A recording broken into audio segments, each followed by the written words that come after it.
दिल टूट गया। काफ़ी तवक्कुआत थी सारी, मतलब अब were just let down.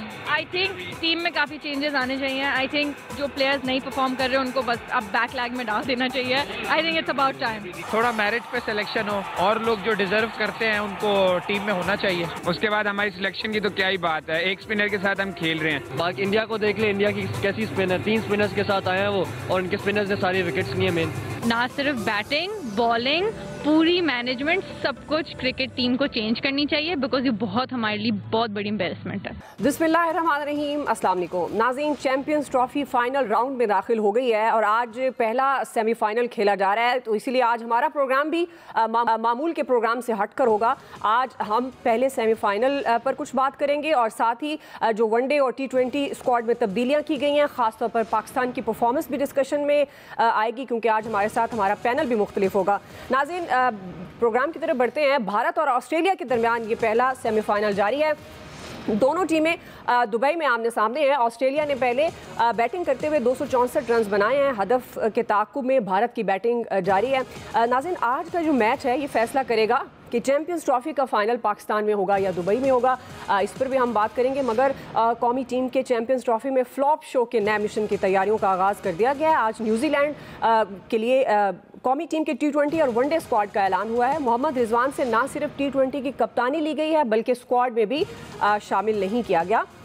Babar Azam की अगर बात करें तो उनको भी T20 स्क्वाड से ड्रॉप कर दिया गया है, जबकि सलमान अली आगा को T20 की क़यादत सौंप दी गई है। शादाब खान को नायब कप्तान बनाया गया। वनडे स्क्वाड से शाहीन आफरीदी, हारिस रऊफ को फारिग किया गया है। चैंपियंस ट्रॉफी का चैंपियन कौन होगा, T20 और वनडे कौमी स्क्वाड्स कितने बैलेंस में हैं, इस तमाम तरह मामले पर हम बात करेंगे। मैं पैनल करवा दूँ, आज चूँकि एक्सपर्ट्स हैं क्रिकेट के हमारे साथ, अयाज खान साहब हैं हमारे साथ, जाहिद मकसूद साहब किसी तारुफ के मोहताज नहीं स्टूडियो में तशरीफ़ रखते हैं, सलीम खालिक साहब, मिर्ज़ा इकबाल बेग साहब और आमिर सुहेल साहब। आज का हमारा ये एक्सपर्ट्स का पैनल होगा और चैंपियंस ट्रॉफी और दीगर क्रिकेट से मुतल्लिक़ मामलात पर हम बात करेंगे। मैं आप सबको खुश आमदीद कहूँगी। जाहिद मकसूद साहब, आपसे आगाज़ कर रही हूँ, चूँकि आज का जो मैच है सेमीफाइनल, सबसे पहले तो ये कि जो दिफा आपको लगता है कि ऑस्ट्रेलिया 264 का कर पाएगा, और इंडिया ख़ास तौर पर अगर इंडिया की बात की जाए, क्योंकि ये भी है कि अब फाइनल लाहौर में होगा या नहीं होगा, तो आपके ख्याल में क्या आपको लगता है कि ये कितनी बैलेंस आप देख रहे हैं, आज कितने फॉर्म में इंडियन को देख रहे हैं, ऑस्ट्रेलिया का जो हदफ उन्होंने दिया है, तो कितना, कौन सी टीम आपको, किसका पलड़ा भारी नज़र आ रहा है? देखें, जब से इवन स्टार्ट हुआ है तो बहुत सी चीज़ें फेवरेट में जा रही हैं इंडिया के, क्योंकि इंडिया ने जो ज़िद थी, बार बार हम जिक्र भी कर चुके हैं कि उन्होंने दुबई में डेरा डाल रखा है। उन्हें ना ट्रैवल किया, ना मुख्तलिफ़ कंडीशंस में खेले, ना कहीं किसी सफ़र करना पड़ा उनको। वो दुबई में है जब से गए हैं, वहीं पे प्रैक्टिस कर रहे हैं, वहीं पे अपने तीनों मैचेस जीत चुके हैं, वहीं पे सेमीफाइनल खेल रहे हैं। इसका एडवांटेज ज़रूर हासिल है इंडियन टीम को, लेकिन इसका ये मतलब हरगिज़ नहीं कि इंडिया की टीम वीक है, बड़ी बैलेंस साइड है। और आपको याद होगा कि उन्होंने अब आखिरी लम्हात में अपना जो रेगुलर ओपनर था जायसवाल, उसको ड्रॉप करके जो T20 इंग्लैंड के खिलाफ सीरीज़ खेली, जो उसका बेस्ट बॉलर था स्पिनर वरुण चक्रवर्ती, उसको टीम में डाला और पिछले मैच में वो 5 विकेटें ले गया। आज भी बड़ी अच्छी बॉलिंग कर रहे हैं। तो इस वक्त भी इंडियन टीम जो है अपने 4 स्पिनर्स के साथ खेल रही है। जैसे आपने जिक्र किया, इसका मुकाबला करने के लिए ऑस्ट्रेलिया ने भी अपनी टीम में स्पिनर्स का इजाफा किया, तनवीर सिंघा को शामिल किया, कॉनले जो जैसे ओपनिंग भी कराई, ओपनिंग में तो स्कोर नहीं कर सके लेकिन वो विकेट ले गए। बिल्कुल यहाँ गए 21-22 साल के पर्थ से उनका तल्लक है। तो 4 स्पिनर इधर भी हैं, मैक्सवेल है, रेगुलर स्पिनर जो एडम जंपा मौजूद हैं। बुनियादी तौर पर 5 मेन प्लेयर से महरूम ऑस्ट्रेलिया की टीम का सेमीफाइनल खेलना उनके अच्छे सिस्टम की निशानदेही करता है। जब उनका मेन अटैक ही ना हो, ना पैट कमिंस हो, ना आपके पास जोश हेजलवुड हो, ना मिचेल स्टार्क हो, और इसके बावजूद टीम का सेमीफाइनल में पहुंच जाना। और इवेंट जैसे पाकिस्तान पहला मैच जब न्यूजीलैंड से हारा था, उस वक्त भी जो प्रडिक्शंस थी यही थी कि ये 4 टीमें सेमीफाइनल में आएंगी। जहाँ तक स्कोर की बात की है, स्कोर कम नहीं है, क्योंकि दुबई की जो पिच है वो लाहौर की तरह या कराची की तरह नहीं है जिस पे 350 स्कोर हो, और उस पर स्कोर जो है 260, 70, 80 अच्छा स्कोर समझा जाता है। लेकिन डिपेंड करता है अब किस हद तक ऑस्ट्रेलवी फील्डर भी अपने बॉलर्स का साथ देते हैं। लेकिन वैसे बैलेंस अगर देखा जाए, जाहिर है इंडियन टीम का मुराल अप है, बड़ी लंबी बैटिंग लाइन है। अभी तक शहरियाज भी फॉर्म में है, विराट कोहली भी पिच पे टिके हुए हैं, फिर इसके बाद पांड्या मौजूद हैं, जतीजा हैं, अक्षर पटेल बड़े अच्छे ऑलराउंडर हैं, उनका नंबर चेंज करके जल्दी भी भेज दिया जाता है। हाँ जी, के राहुल पड़े हैं। तो एक लंबी बैटिंग लाइन है इंडिया के पास।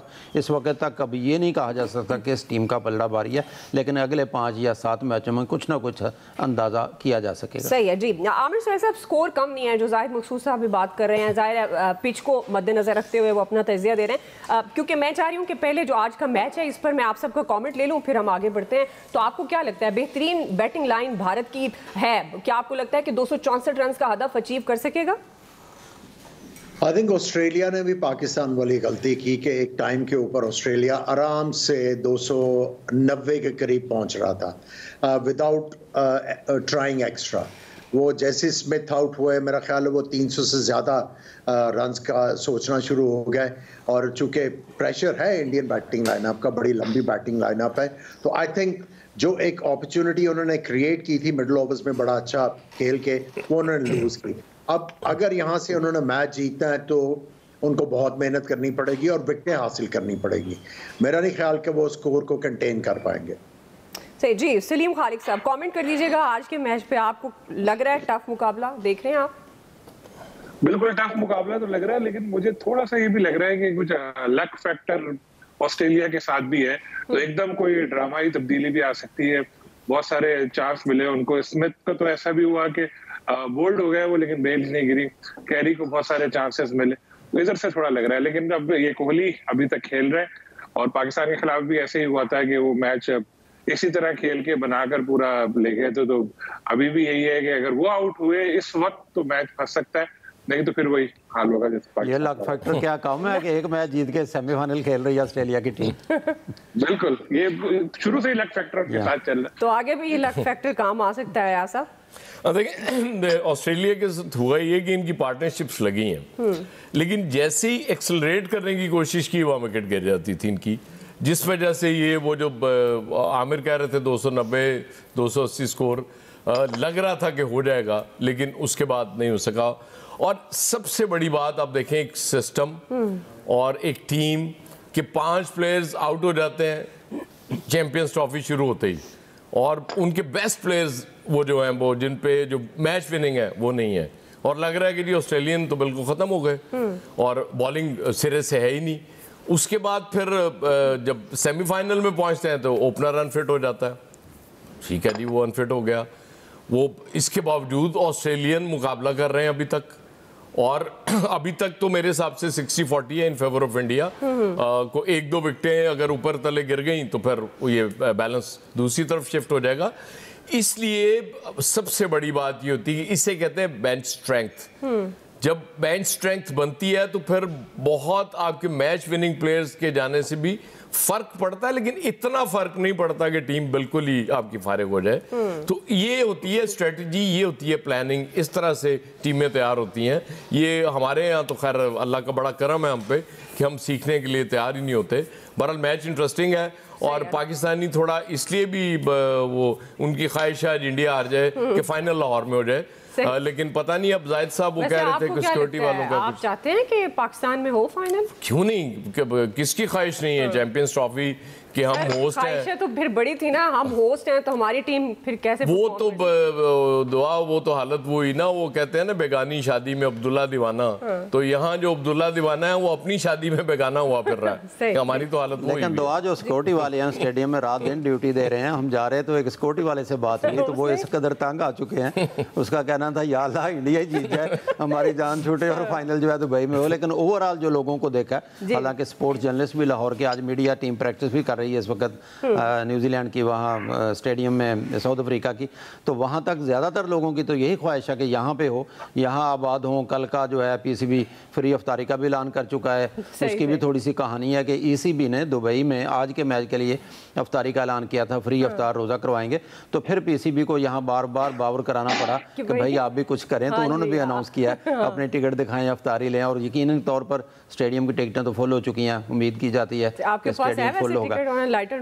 मुझे अगर आप स्टूडियो से जाने की इजाजत देंगी जरूर जाऊंगा मैच देखने। मिर्जा साहब आ चुके हमारे साथ जी। मिर्जा साहब हमारे साथ नहीं है जी। आमिर सुहेल साहब, आगे थोड़ा सा बढ़ते हुए, जाहिर है जिस तरह अभी बात भी हो रही थी कि होस्ट हम थे लेकिन हमारी टीम अनफॉर्चुनेटली परफॉर्म नहीं कर सकी है। अब ये जो स्क्वाड्स का ऐलान किया गया है, आपके ख्याल में आमिर सुहेल साहब से मैं बात कर रही हूँ। आमिर साहब, आपको क्या लगता है, ये कोई गलत फैसलों का बोझ नए खिलाड़ी उठाने वाले हैं, या आपको लगता है कि ये बैलेंस है, अब बेहतरी की तरफ हम जा रहे हैं? आमिर सुहेल साहब, जो सबसे जो मुझे खुशी एक चीज की हुई है कि पीसीबी ने जो है नी जर्क रिएक्शन नहीं किया। जो यूजुअली होता है कि आप पूरी टीम जो है वो चेंज कर देते हैं। जब आपके पास बेंच स्ट्रेंथ नहीं है तो आप जो है वो इतना उछाड़ पुछाड़ नहीं कर सकते। तो आई थिंक सेंस प्रिवेल्ड। अब यहाँ पे जो कंसर्न है वो ये है कि अगर आपने हारिस रऊफ और शाहीन शाह अफरीदी को सिर्फ रख दिया T20 के लिए, अगर उनकी बॉलिंग जो है वो आप समझ रहे हैं कि अप टू द मार्क नहीं है, तो फिर क्वेश्चन मार्क एक बहुत बड़ा आ जाता है।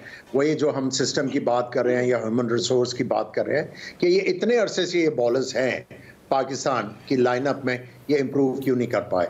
ये बॉलर्स का कसूर है या जो साथ इनके लोग काम कर रहे हैं उनको काम नहीं करना आता? ये बहुत बड़ा कंसर्न है। लेकिन जहाँ तक आप टीम सिलेक्शंस की बात कर रहे हैं, मुझे खुशी है कि कोचिंग पैनल जो है वो चेंज नहीं किया, नी जर्क रिएक्शन नहीं दिखाया।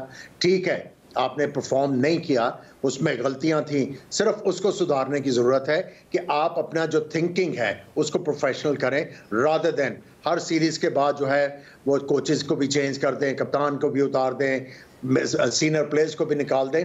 इस तरह क्रिकेट आगे नहीं बढ़ सकता। तो आमिर सुहेल साहब, आप किस तरह से देखते हैं? आप जिस तरह की परफॉर्मेंस देखी गई, नो डाउट बहुत मेहनत की गई पीसीबी की तरफ से, मैनेजमेंट के हवाले से, लेकिन आपको लगता है सिलेक्शन में कोई इशू था, या फिर वो जो एक ये हम हर इसी तरह के बात करते हैं, जब टीम अच्छा परफॉर्म नहीं करती तो हम ये बात करते हैं कि मैनेजमेंट में बहुत बड़े बड़े लेवल की तब्दीलियों की बात होती है।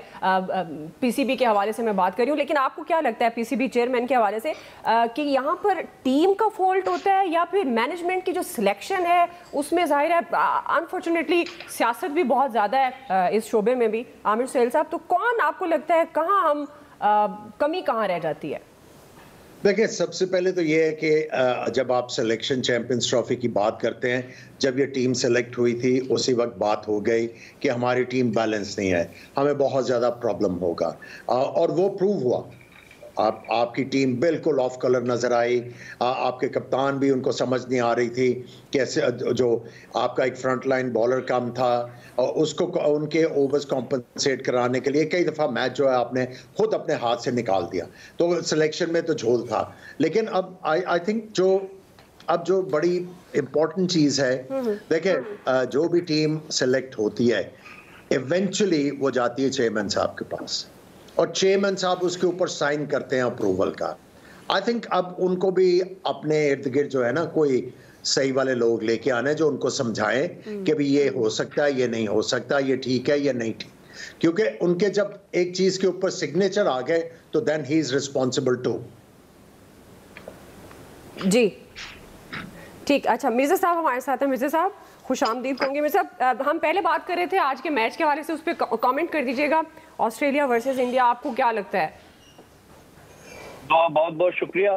दरअसल जिस तरह से जो टारगेट मिला है तकरीबन 265 रन का, तो अभी तो 2 ही खिलाड़ी आउट हुए और कोहली एक ऐसा खिलाड़ी जो अपनी टीम को फतह से हमकिनार करा सकता है। ऑस्ट्रेलिया की बॉलिंग मैं समझता हूँ कि इतनी स्ट्रांग नहीं है, अगरचे उन्होंने शुरू में 2 विकेट हासिल कर ली, लेकिन उसके बावजूद विराट कोहली एक ऐसा खिलाड़ी है कि जो खड़ा रहा तो वो फतह दिलवा सकता है। उसके साथ श्रेयस अय्यर है, तो मैं समझता हूँ कि ऑस्ट्रेलिया को कंटेन किया इंडिया ने, वरना एक मरहले पर जब खेल रहे थे आपके स्टीव स्मिथ तो उस वक्त ऐसा लग रहा था कि लंबा स्कोर होगा, लेकिन वो आउट हुए और उसके बाद धड़ाधड़ विकेटें गिरती गई। तो मैं समझता हूँ अभी पोजीशन जो है वो भारत की बेहतर है, अनटिल एंड अनलेस अगर कोई इनकी विकेटें नहीं गिरती हैं तो।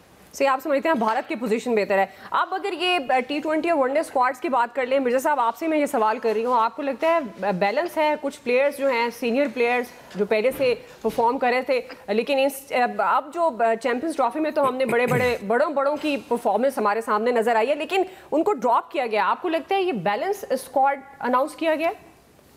देखिए, ये सिर्फ और सिर्फ अपनी नशिश से बचाने के लिए दुआ, उस खौफ से कि लोगों का रिएक्शन ना आए कि कुछ ना कुछ हमने तब्दीली की है, लोगों की नजरों में आंखों में धूल झोंकने के मुताबिक है। मैं समझता हूँ शादाब खान को किस खुशी में आप वापस लेकर आए। जून 2024 में वो पाकिस्तान की जानिब से आखिरी T20 खेले, और अगर आप देखें उनके आखिरी 10 T20 मैचों में सिर्फ 3 विकेटें। Basically he is a bowling allrounder. उनको बाबर आजम दोस्ती यारी में मिडिल ऑर्डर में ऊपर भेज देते थे, जिसकी वजह से उसमें एक मैच में उन्होंने 40 रन किए यूएसए के खिलाफ T20 वर्ल्ड कप में। तो उनको लाने का मकसद मैं समझ रहा हूँ, दुआ ये है कि उनको अब कप्तान बनाया जाएगा, क्योंकि इस साल सितंबर में एशिया कप T20 है और अगले साल जो है 2026 में T20 वर्ल्ड कप है। सलमान अली आगा को आंखों में धूल झोंकने के लिए उन्होंने कप्तान रिटेन किया है कि शोर ना मचे, और वो तो शुक्र करें कि फादर इन लॉ नहीं आए उनके चीफ से वो हेड कोच बन के, वरना उनका आने का चांस बहुत ज्यादा हो गया था। जी जाहिद मकसूद साहब, आपको बैलेंस लग रहा है स्क्वाड, या आप समझते हैं कि अब जिस तरह इन्होंने शादाब की बात की, नायब कप्तान परफॉर्मेंस को देखते हुए ये सही सिलेक्शन है? देखिए, जैसे मिर्ज़ा साहब बता रहे थे, शादाब का आना वैसे वाकई हैरत अंगेज़ है, लेकिन सलमान अली आगा पे एक अनड्यू प्रेशर भी पड़ेगा, क्योंकि सलमान अली आगा ने 5 या 6 T20 मैच खेले हैं और टोटल स्कोर उनका 50 है और गालबन 2 विकेटें हैं। यानी T20 में अच्छी परफॉर्मेंस नहीं है सलमान अली आगा की, टेस्ट में और वनडे में उनकी परफॉर्मेंस बेहतर है, ऑलराउंड परफॉर्मेंस है। जहाँ तक टीम सिलेक्शन की बात है, उस्मान खान को वनडे से ड्रॉप किया गया और फिर आकिब जावेद ने अपनी प्रेस कॉन्फ्रेंस में कहा कि जब से कंक्लूशन का रूल आया, एक मुतबादिल विकेट कीपर लाजमी रखना लाजमी होता है। अगर हसीबुल्ला फिट थे, जो कि शुरू में कहा जा रहा था कि साउथ अफ्रीका में अनफिट हुए हैं और बड़ी जल्दी फिट हो जाएंगे, अगर वो फिट थे तो फिर मेरा ख्याल है हसीबुल्ला की जगह ज़ारा बनती थी। वो अच्छे ओपनर भी हैं, अच्छी बैटिंग भी है, अच्छी फॉर्म में थे अनफिट होने से पहले। उस्मान को तो आपने मुसलसल टीम के साथ रखा, उनको खेलने का भी मौका नहीं दिया। ये बिल्कुल ऐसा ही है जैसे फ़हीम अशरफ भी टीम के साथ रहे, हद दर्जा उन पर तनकीद हुई, एक मैच में आपने डाला, उनको मार पड़ी, उनको बाहर बिठा दिया गया, फ़हीम अशरफ फिर टीम में। और इसी तरह से अगर नए खिलाड़ी, नो डाउट 4 या 5 इन्होंने नए खिलाड़ी लिए हैं, ये अच्छी बात है कि नए के पूरे एक पूरा जो है ना अमल को मुकम्मल नहीं किया कि सारे सीनियर्स को नहीं बाहर बिठा दिया, लेकिन मैं समझता हूँ अहमद दालियाल, ख्वाजा नाफे, ये अच्छे प्लेयर थे, अगर इनको भी कहीं ना कहीं एडजस्ट कर लिया जाता तो मेरा ख्याल ज़्यादा बेहतर होता। लेकिन आपको ये लगता है ये बैलेंस है, मतलब कोई ऐसी गलती तो नहीं जो पहले हमने परफॉर्मेंस के एतबार से, मैं पूछ रही हूँ, परफॉर्मेंस आपको लगता है ये अच्छा कॉम्बिनेशन अब दिया है इन्होंने? देखें, मैं तो कह चुका हूँ कि फ़हीम अशरफ जो है वो किस परफॉर्मेंस पे दोबारा टीम में आ गए। खुशदिल को लिया तो साथ आप ले लेते, पहले इरफान खान को आपने बाहर बिठा दिया था, और खुशदिल को लिया तो ख्वाजा नाफे को डाल लेते, वो अच्छे ओपनर भी हैं, ओपनर की तो आपको टीम में ज़रूरत भी है। अब हमें अब्दुल्ला शफीक भी याद आ गए, जिन्होंने साउथ अफ्रीका के खिलाफ नहीं चले थे और हमने मुसलसल इग्नोर किया था, अब अब्दुल्ला शफीक भी टीम में आ गए। तो अब जो अपना आकिब जावेद का बार बार कहना था कि हम फ्यूचर को सामने रखते हुए टीम बना रहे हैं, क्योंकि एशिया कप आना है, वर्ल्ड कप T20 आना है, और इस नुक्ता नज़र में हाँ जो बात उन्होंने किया कि एक लंबे अरसे के लिए हम इन प्लेयर्स को बाहर नहीं निकालेंगे, एक आधी सीरीज़ में उनकी अगर परफॉर्मेंस अच्छी नहीं होती तो ये अच्छी बात है।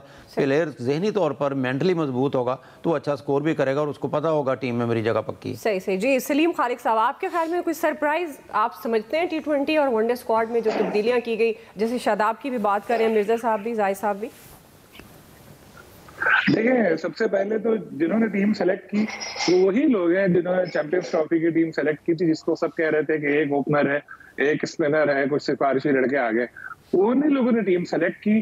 जो हेड कोच है वही आकिब साहब, वो बरकरार रहे। जिन प्लेयर पे सबसे ज्यादा तनकीद हुई थी, फहीम अशरफ वो भी हैं, खुशदिल शाह भी हैं, तो सारा कुछ तो तकरीबन वैसे ही है। कुछ चेंजेस हुई है, एक लड़के को इधर से उठा के उसे स्क्वाड में रख दिया, एक को इधर से उठा के इधर से कर दिया। आप बोलेंगे कि बाबर और रिजवान ड्रॉप, तो वो तो दूसरी टीम में मौजूद है। आप बोलेंगे शाहीन ड्रॉप, तो वो दूसरी टीम में मौजूद है। तो मतलब ऐसा फैसले इन्होंने किए हैं। यंगस्टर्स भी बहुत सारे लेकर आए, लेकिन अगर आप टीम देखेंगी तो T20 की एक्सपीरियंस, मतलब तजुर्बे की कमी नजर आती है हमें। वनडे में ज्यादातर वही प्लेयर्स हैं। तो अब अगर हम कहें कि कुछ चेंज हुआ है, तो मुझे तो कोई ऐसा खास चेंज लग नहीं रहा, सारे चेहरे वही हैं। मीडिया की तरह सोशल मीडिया साहब खुद भी कह चुके हैं सर्जरी की जरूरत है, ज़ाहिर परफॉर्मेंस को मद्देनजर रखते, तो ये सर्जरी हो गई, ये समझा जाए? देखिए, एक मरीज है ना, वो बहुत बीमार है, वो एक डॉक्टर के पास जा रहा है, वो उसको दवाई दिए जा रहा है, वो ठीक नहीं हो रहा, वो सर्जन दिए चले समझे आप, तो क्या वो मरीज उसी सर्जन से ऑपरेशन करवाएगा जिसकी दवाइयों से उसको 2 साल से आराम नहीं हो रहा है, 1 साल से? वो तो चेंज करेगा ना, वो कहेगा और अच्छे मैं किसी के पास जाऊं। लेकिन बदकिस्मती से यहाँ उन्हीं सारे लोगों को रखा गया है, और मुझे ये समझ नहीं आ रहा कि चाह क्या रहे हैं ये लोग। कोई चेंज नजर ही नहीं आ रहा। इतना बड़ा डिजास्टर हो गया, सारी दुनिया में शोर मच रहा है। पहले T20 वर्ल्ड कप में हमारा इतना बुरा हाल हुआ, और अभी चैंपियंस ट्रॉफी में इतना बुरा हाल हमारा हुआ। तो यानी वो सारे प्लेयर अच्छे हैं, वो कोच अच्छा है, वो चीफ सेलेक्टर अच्छा है, तो भाई क्यों आ रहे फिर इतने खराब नताइज के सामने आए? इसका मतलब है जो साबिक क्रिकेटर हैं, जो मीडिया है, सोशल मीडिया है, आवाम है, वो सब जो बोलते रहो, हमें किसी की परवाह नहीं है, हम वही प्लेयर को लेंगे, हम उसी को रखेंगे जिसको हम चाहते हैं। इस स्क्वाड से ये चीज साबित हो चुकी है। और जो यंगस्टर बहुत सारे T20 में लिए हैं, उनकी पहली आजमाइश जो रख रहे हैं वो है न्यूजीलैंड में। न्यूजीलैंड के खिलाफ पाकिस्तान अपने होम ग्राउंड में 10 दिन में या 12 दिन में 3 मैच हारा है, और जो पिछले साल या उससे पहले जो आखिरी सीरीज हमने खेली 5 मैचों की, 4 मैच लगातार हम हारे, 5वां मैच हम जीते। वहां पर हमारे बड़े बड़े स्टार्स जाते थे, स्ट्रगल करते थे। अब ये बच्चे जा रहे हैं, यंग लड़के बहुत सारे, बैटिंग में भी खासतौर पे, बॉलिंग में भी। अगर ये फ्लॉप हुए तो खुदा ना खास्ता तो कहा जाएगा कि सीख रहे हैं, लेकिन फिर हो सकता है सिलेक्शन कमेटी चेंज हो। नई सिलेक्शन कमेटी आएगी, वो कहेगी बाबर और रिजवान की जरूरत है क्योंकि ये टीम 100 रन पे आउट हुई है। उसके बाद सारा कुछ पुराने जैसा हो जाएगा, सब हंसी खुशी रहने लगेगी। सही सही अयाज साहब, ये तो फिर ऐसे ही चलता रहेगा। फिर असल तब्दीली कहाँ पर होनी चाहिए? प्राइम मिनिस्टर साहब भी इनएक्टिव हुए थे, मोहसिन नकवी साहब ने भी कहा, खुद उन्होंने कहा कि बड़ी सर्जरी, पहले कहा सर्जरी की जरूरत है, और क्या अब इतनी ही सर्जरी काफी है जो हो गई है? वो असल में प्लास्टिक सर्जरी की बात कर रहे थे, वो हो रही है मुसलसल। मैं आपको बताऊं तो रौला क्या है, ये गड़बड़ कहाँ से शुरू हुई।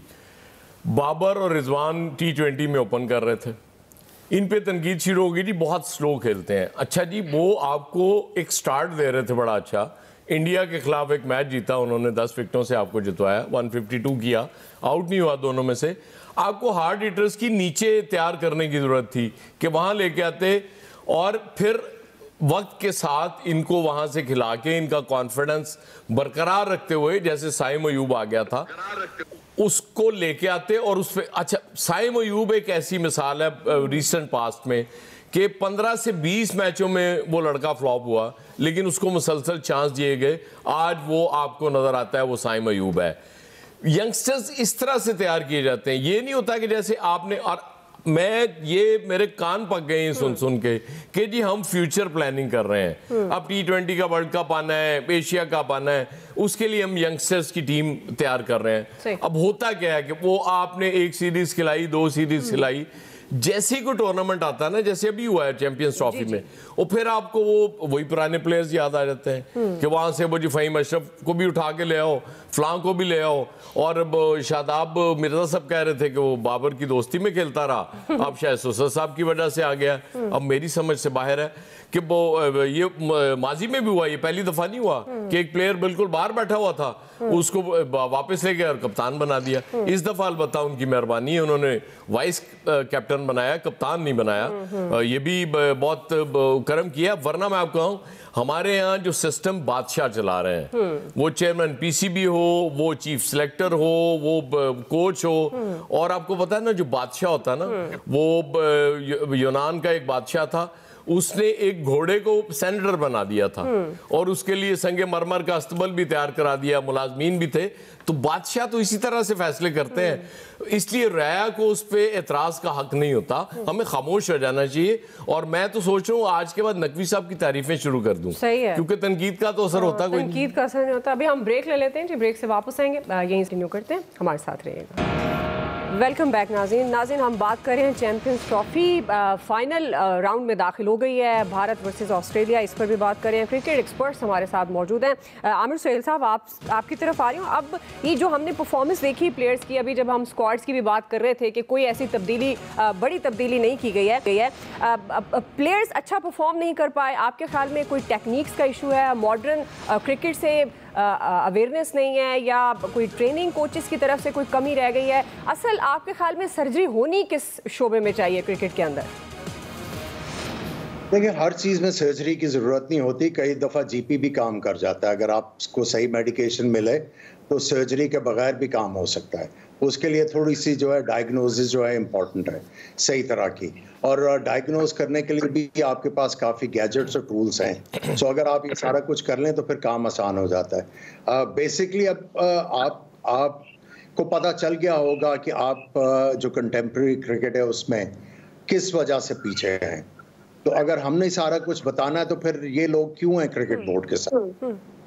और ये आमिर साहब, एक क्विकली इस पे भी ज़रा ज़िमनी सवाल, ये डोमेस्टिक परफॉर्मेंस के हवाले से बड़ी बात हो रही थी, लेकिन फिर उनको ज़्यादा नाम उसके शामिल नहीं किए गए, तो हम क्यों इग्नोर कर देते हैं? फिर हम जब नए प्लेयर्स लाते हैं, अब न्यूजीलैंड के साथ नए प्लेयर्स का अगर मैच होगा तो फिर हम ये कहेंगे चलें जी प्लेयर्स सीख रहे हैं, इसलिए हम मैच में पीछे रह गए। देखिए बहुत सिंपल सी है कि मैंने जिस तरह पहले कहा कि नी जो एक रिएक्शन जो है वो काउंटर प्रोडक्टिव होता है और मैं समझता हूँ ये पाकिस्तान के सेलेक्टर्स ने सही काम किया है कि हमने जो बांग्लादेश की सीरीज देखी या आईसीसी जो T20 वर्ल्ड कप अमेरिका में हुआ उसमें आपको शिकस्त हुई, आपने कोचेस को चेंज कर दिया, आपने कप्तान को चेंज कर दिया, आपने और प्लेयर्स को चेंज कर दिया, तो आई थिंक कंसिस्टेंसी नहीं थी। एटलीस्ट इस दफ़ा आपको कंसिस्टेंसी देखने को मिल रही है और मैं समझता हूँ कि ये ठीक किया है इन्होंने। चंद जो नए प्लेयर्स हैं उनको लेके आए, लेकिन क्वेश्चन मार्क वहीं पे है कि अगर आपने प्लेयरों को फारग ही करना है, उनको निकालना है, तो फिर ये जो आपका क्रिकेट बोर्ड में इतना ज़्यादा ह्यूमन रिसोर्स है, I think you are wasting money. और मैं तो समझता हूँ कि ये कोचेज और ये सारे जो आपने रखे हुए हैं, उनकी बजाय अगर आप दिहाड़ी पे ना बंदे रख लेना 500 रुपया दिहाड़ी पे, उनको ड्रेसिंग रूम में बिठा दें और उनसे सिर्फ ये कहलवाया जाए शाबाश इंशाल्लाह अच्छा करोगे, दैल डू। मिर्जा साहब, फिर दिहाड़ी पे बंदे हायर होने चाहिए? आपको लगता है आमिर सुहेल साहब का मशवरा मानना चाहिए? पहले तो आमिर सुहेल से ये पूछें कि सर्जन कौन है और जीपी कौन है, जनरल फिजिशियन कौन है।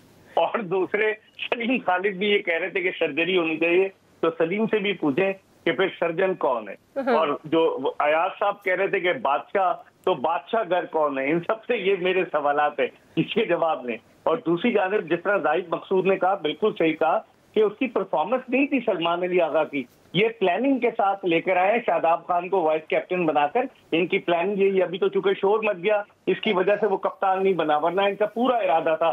सलमान अली आगा ने 3 वनडे खेले थे जिम्बाब्वे में, 2-1 हम जीते थे, लेकिन उनकी परफॉर्मेंस अच्छी नहीं रही थी। लेकिन अब इन्होंने एक और नया गेम किया कि सलमान अली आगा को बरकरार रखो ताकि हम आमिर सुहेल सब कहें कि हाँ बड़ा अच्छा काम किया, और बाद में ये बारीक काम कर देंगे जब शादाब खान जो है वो वाइस कैप्टन से कैप्टन के ओहदे पर प्रमोट हो जाएंगे। तो ये पाकिस्तान क्रिकेट का अलमिया है कि हम लोगों को दिखाते कुछ है, करते कुछ है। और सर्जरी होगी, कोई सर्जरी नहीं हुई। हसन अली तो कहता था कि इक्विपमेंट नहीं है सर्जरी का। बहुत सारी चीजें पाकिस्तान क्रिकेट में, दोस्ती, यारी, ताल्लुकात, ये गिमिक, जब हम हारते हैं तो लोगों का गुस्सा। फिर एक शायकीन क्रिकेट को मैसेज दे देना कि यहाँ तो फिर रिश्तेदारियां, ताल्लुकात, सियासत, ये सब चल रहा है ना, तो बेचारे जिनको क्रिकेट से बड़ा प्यार है, जो बैठे आंसू बहा रहे होते हैं परफॉर्मेंस, बुरी परफॉर्मेंस पे, वो क्या करें, कहाँ जाएं मिर्जा साहब?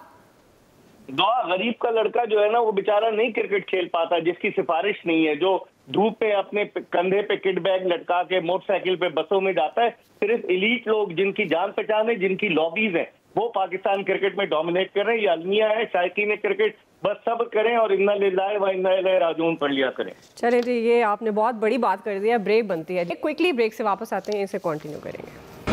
जी वेलकम बैक नाज़रीन। सलीम खालिक साहब, आपके ख्याल में डोमेस्टिक परफॉर्मेंस को क्यों तरजीह नहीं दी जाती? साथ ही क्विकली ये मुस्तकिल पॉलिसी का फुकदान पीसीबी में क्यों हमें नज़र आता है? ऐसा लगता है सारा सिस्टम एडहॉक पे चल रहा है। आपके ख्याल में जो हम पहले भी आप बात कर रहे थे, क्या आपको लगता है कि ये फिर जो सर्जरी है ये सारे शोबे में ही बहुत ज़रूरी है, जिसका आपने जिक्र भी किया, लेकिन सबसे ज़्यादा आपको क्या लगता है? क्योंकि हम तो देखते हैं जो अच्छा परफॉर्म नहीं करता, खैर सियासत हो, क्रिकेट हो, रिज़ाइन कर जाता है, लेकिन अनफॉर्चुनेटली हमारे यहाँ ऐसा नहीं होता। सलीम खालिक साहब, हमारे यहाँ शायकीन को रिजाइन कर देना चाहिए क्योंकि बेचारे वही हर सीरीज के बाद आस लगा, मैं वही तो कह रही थी मिर्जा साहब से, फिर वो क्या करें बेचारे? हाँ, क्योंकि होता ये है कि कोई जिम्मेदारी कबूल नहीं करता, तो हम जो शायकीन है वही जिम्मेदारी कबूल कर देते हैं। हमारी गलती है कि हम 6-6 घंटे बैठ के 8-8 घंटे बैठ के मैच देखते हैं। ये मिर्जा साहब अभी कह रहे थे कि सर्जन कौन होना चाहिए, तो होता ये है कि बड़ी अच्छी बात उन्होंने कही कि जिस तरह असल जिंदगी में है ना कि हमारे ब्रेन ड्रेन होता है, बहुत सारे अच्छे डॉक्टर वगैरह है।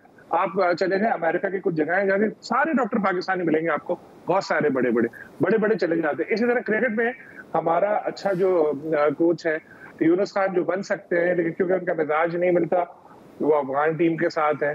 मुश्ताक अहमद एक अच्छे स्पिन कोच, वो बांग्लादेश के साथ है। मतलब इधर उधर घूम रहे होते हैं। आमिर सुहेल साहब, उनको कोचिंग करनी चाहिए, उनको बुलाते नहीं है, वो टीवी पर बात करते हैं, अच्छी बात करते हैं, लेकिन मसला ये है कि जो अच्छे लोग हैं उनको लेकर आते नहीं है, और जो बैठे हैं 50-50 लाख रुपए में, बहुत अच्छे लोग हैं, लेकिन जब आपको एक बात मान ले 50 लाख रुपए मिल रहे हो ना, तो सारे उसूल आप घर पे छोड़ाते हैं, उसूल चले जाते हैं। 50 लाख बहुत बड़ी रकम है। अच्छा, वो डबल काम कर रहे हैं। एक काम वो लोग ये कर रहे हैं कि चलो मेंटोर है, सो कॉल्ड कुछ कर रहे हैं, दूसरा उनका काम ये है कि मुख्तलिफ चैनल्स पे नजर आ रहे हैं। माजी में पीसीबी की पॉलिसी होती थी कि उनके साथ वाबस्ता कोई भी बंदा किसी भी चैनल पे नहीं आ सकता। जी जी। लेकिन ये सारे लोग जो है कमेंट्री भी कर रहे हैं और मुख्तलिफ चैनल्स पे भी आ रहे हैं, बोर्ड को दिफा भी कर रहे हैं। तो मतलब बेचारे 2-2 3-3 काम कर रहे हैं ये। तो अब मसला यही है कि राइट जॉब के लिए राइट पर्सन आप लेकर आए। ये आमिर सुहेल साहब को 50 लाख की ऑफर नहीं हुई ना? जी नहीं हुई होगी। अच्छा? मुझे उनको हुई होगी, डेफिनेटली हुई। मतलब उनके साथ तो ये भी हुआ है कई बार के जब वो सच, क्योंकि उनको मैं शुरू से जानता हूँ, मुझे पता है सच बोलते हैं। सच बोलने वाले फिर इनकी जगह नहीं है जी, फिर इनकी जगह नहीं। चलें क्विकली कमेंट्री में रुकवा देते हैं कभी, तो कई दफा पीसीबी ने भी कमेंट्री तक रुकवाई है कि भाई ये बहुत बोल रहे हैं, तो कमेंट्री पे थोड़ा साइड में दो। अच्छा जाहिद मकसूद साहब, टाइम थोड़ा कम है हमारे पास। अभी आप जिक्र भी कर रहे थे कि कुछ दुआएं की जा रही हैं कि पाकिस्तान में मैच है। वैसे इस वक्त मैच की पोजीशन जो नजर आ रही है, आपको क्या लगता है अगर चैंपियंस ट्रॉफी के फाइनल की बात की जाए तो आप फाइनल कौन चैंपियन बनते हुए नजर आ रहा है आपको? देखिए अभी तक की तो परफॉर्मेंस देखें तो इंडिया की परफॉर्मेंस बहुत बेहतर है और इस मैच में भी मजबूत दिखाई देती है। लेकिन दूसरा सेमीफाइनल, क्योंकि आपने कहा वक्त कम है, कल यहाँ पे होना है। आज दिन को न्यूजीलैंड की जो प्रैक्टिस थी, इस वक्त साउथ अफ्रीका की टीम प्रैक्टिस कर रही है। मिचेल सेंटनर की बात करना चाहूँगा। उन्होंने दोपहर को जो प्रेस कॉन्फ्रेंस की, उन्होंने कहा कि हम यहाँ पे मैच खेल चुके हैं, पिच के मिजाज को समझते हैं।